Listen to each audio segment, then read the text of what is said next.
I am Ryan, 28 years old, working in the IT industry, specializing in software development for a startup company. My life is quite busy, long days with urgent projects, sometimes working all night, but in return, I have a stable income, enough for my lover and I to have a relatively comfortable life. My lover, Emily, is a senior student at a university, studying and working part-time at a coffee shop. Although Emily does not earn much money, I always try to help her overcome the difficulties in her study life, especially the stressful exams. Everything is fine, there are few major disagreements, and I think we are on the way to developing a solid relationship. A week ago, on Tuesday, I finished work earlier than planned. An important company meeting was cancelled, and I thought this was a good opportunity to surprise Emily. I bought her favorite food and planned to take her to the movies. We were both exhausted from work, and this would be a chance to relax and create more good memories. As I parked in the basement of the apartment building, holding a bag of hot food, I felt quite happy because I thought I was going to surprise her. But as I walked up the stairs, something strange happened. Our apartment door was unlocked, just ajar. My heart was beating abnormally hard. At first I thought Emily might have forgotten to lock it, but as I entered, I heard voices coming from the living room. It was Emily's voice, but there was also a man's voice. I stepped into the apartment, trying not to make any noise. Emily was sitting on the sofa, talking to a strange man. "He'll never find out," Emily said, her voice full of confidence. "He's been busy with work all week. And he won't notice if I go out with you." The strange man's voice replied, "As long as we don't get caught, right? Just enjoy it, he'll never suspect anything." At that moment, everything inside me seemed to go silent. The feeling of loss and shock made it impossible for me to immediately step in. Emily, the person I once trusted, was sitting there laughing with someone else about cheating on me. And the worst part was, she still thought I would never notice. Not knowing what to do at that moment, I just stood there silently for a long time, my hand clutching the bag of food, feeling like I was about to let it go from the tension. Part of me wanted to rush in, confront her and question her, but the other part told me to be quiet and leave. I decided not to do anything. I turned around and sneaked out of the apartment without a word. I couldn't face that right now. I got in the car and drove away without knowing where I was going. I couldn't go back to my home, which was no longer my home. Then I went to a friend's house, not one of Emily's friends, to stay overnight.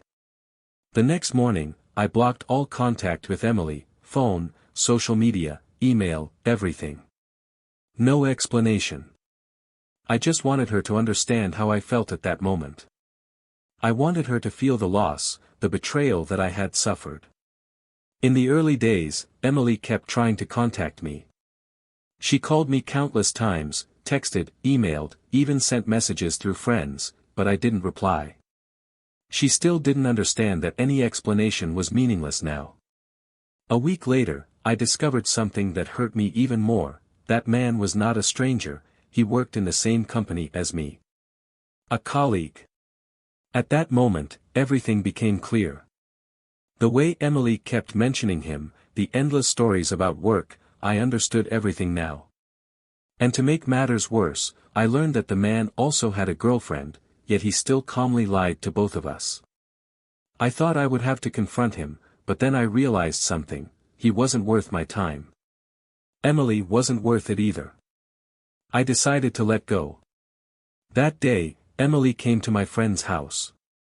She cried, begging me to forgive her. She said it was just an accident, that she loved me and didn't know why she did it. But I didn't want to hear any more. I interrupted, saying that I had heard enough. I was there. I heard everything you said. We're done. She didn't say anything more, just stood there, surprised and confused. Then she collapsed on the floor, sobbing. But I didn't feel sorry. I just knew that I couldn't continue living a lie. I didn't go back. Emily stopped contacting me, and I didn't care anymore. It didn't have a grand ending, but it was the ending I needed. I took back control of my life.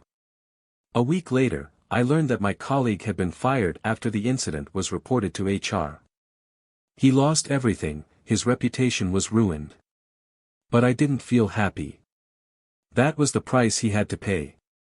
As for me, I just felt relieved, because I had cut out the toxic pieces in my life. Weeks passed after the confrontation, and life began to return to some semblance of normality. I had fully thrown myself into work. It was the one thing that felt like a constant, a safe haven where I could drown out the chaos and heartache. The pain of betrayal still lingered, but every day, it became a little easier to breathe through it. At the office, I focused on the projects that mattered to me. My team, the deadlines, the code I had to write, it was all that kept me from completely sinking into the emotional mess I had been left with. I stopped thinking about Emily, or at least tried to. But in the back of my mind, I couldn't shake the images of her face as she broke down in front of me that day. I'd been so sure she was the one. She was the person I'd built a life with, someone I had planned a future with. And in an instant, it all crumbled. But in the aftermath, I realized how much of my own self-worth I had wrapped up in her approval and love. It wasn't until it was all gone that I understood that love doesn't need to be a one-way street. Trust is mutual. Respect is mutual.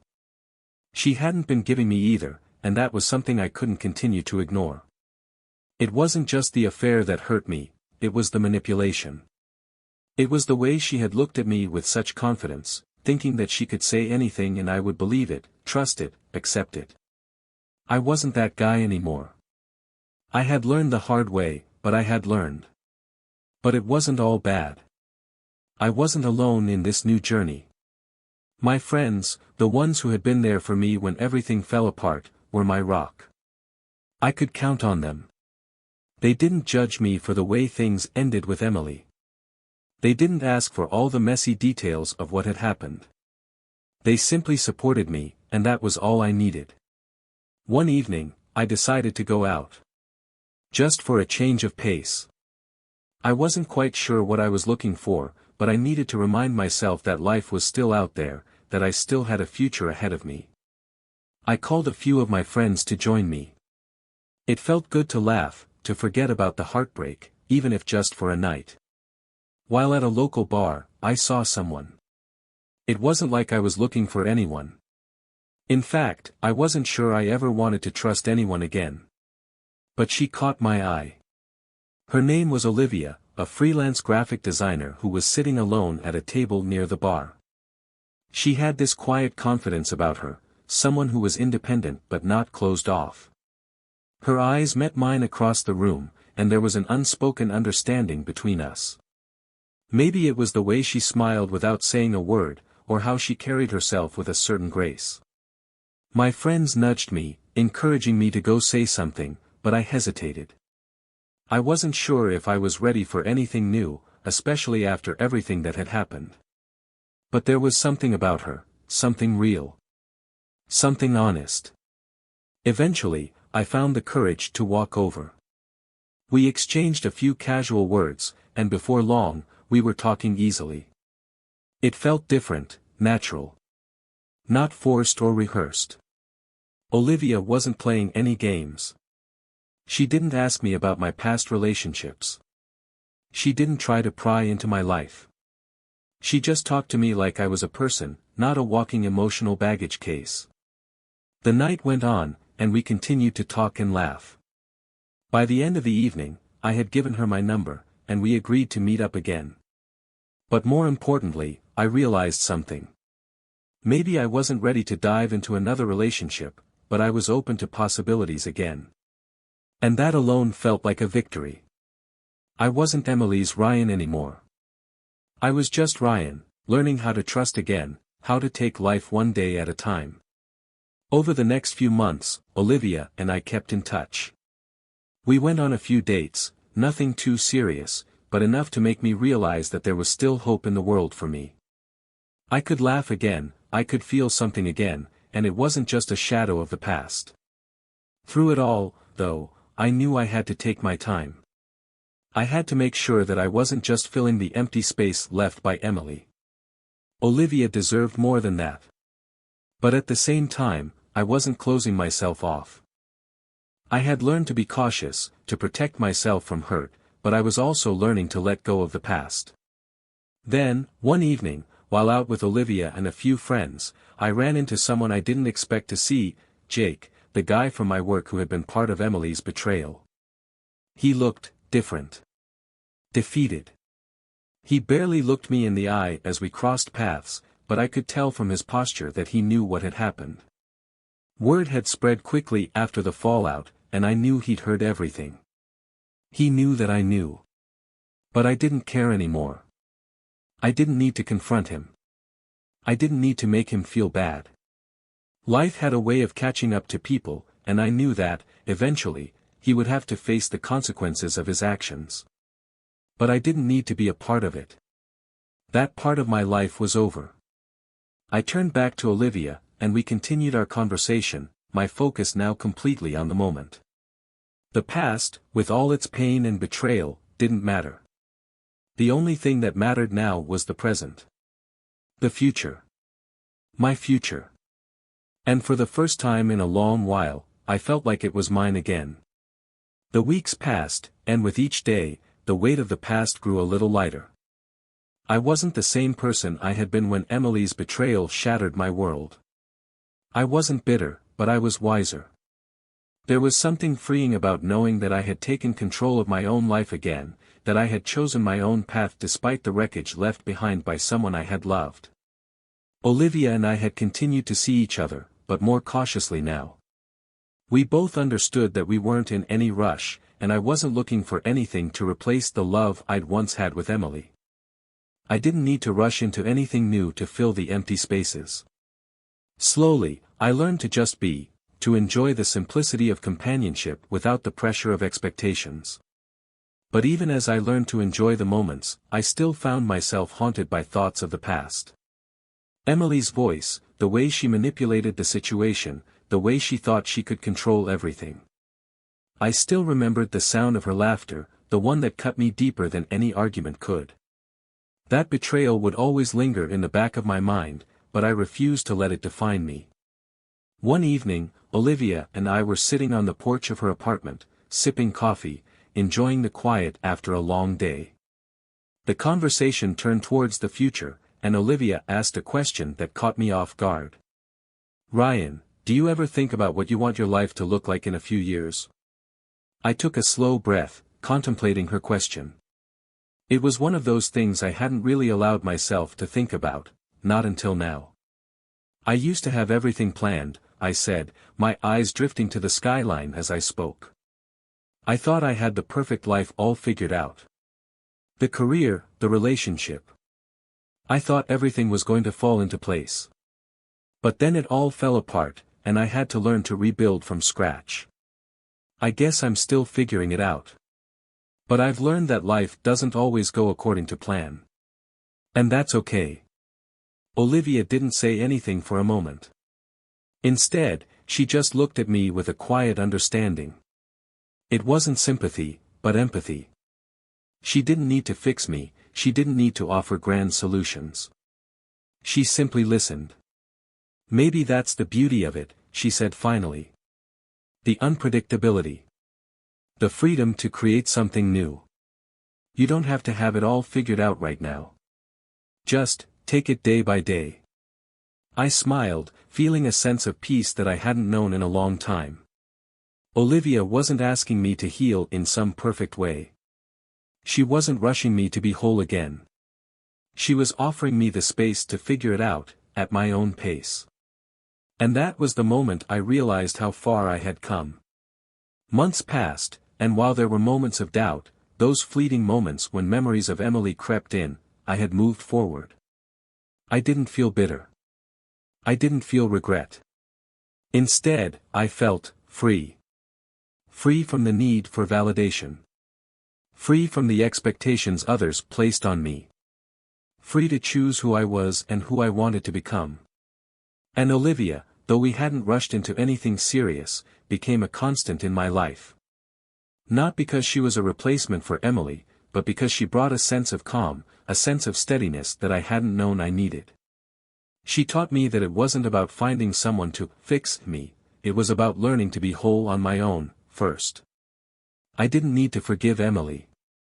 In fact, I hadn't even spoken to her after that day. The closure I sought wasn't in a confrontation or in a dramatic moment of reconciliation. It came in accepting that the past was the past, and I was no longer chained to it. Eventually, one night, I ran into Emily again. It was at a mutual friends gathering, one I had reluctantly agreed to attend. She was there too, her eyes immediately locking onto mine when I walked through the door. She looked different. Sadder, perhaps. More tired than I remembered. She didn't come up to me, didn't try to speak, though I could see the regret in her eyes. I knew she had reached the point where she finally understood the gravity of what she had done. But I wasn't angry anymore. I wasn't sad. I was indifferent. I walked past her without saying a word, offering only a brief nod. And that was it. That was all I needed. She had played her part in my story, but I wasn't going to let her take over the next chapter. The rest of the evening was uneventful. I enjoyed the night for what it was, time with friends, good conversations, and a sense of peace I hadn't realized I'd been missing. As the night came to a close, I stepped outside into the crisp air. My thoughts were clear, my heart was lighter, and I felt like I was finally where I needed to be. Looking up at the stars, I made a promise to myself, I would never let anyone define my worth again. And I would keep moving forward, not because I had to, but because I wanted to. The past was behind me, and the future was mine for the taking. Thanks so much for watching. I hope you enjoyed this story. If you did, please hit the like button and share your thoughts in the comments below.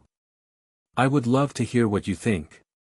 Your feedback really helps me create better content for you. Don't forget to subscribe so you never miss an update. Thanks again and see you in the next video. Take care.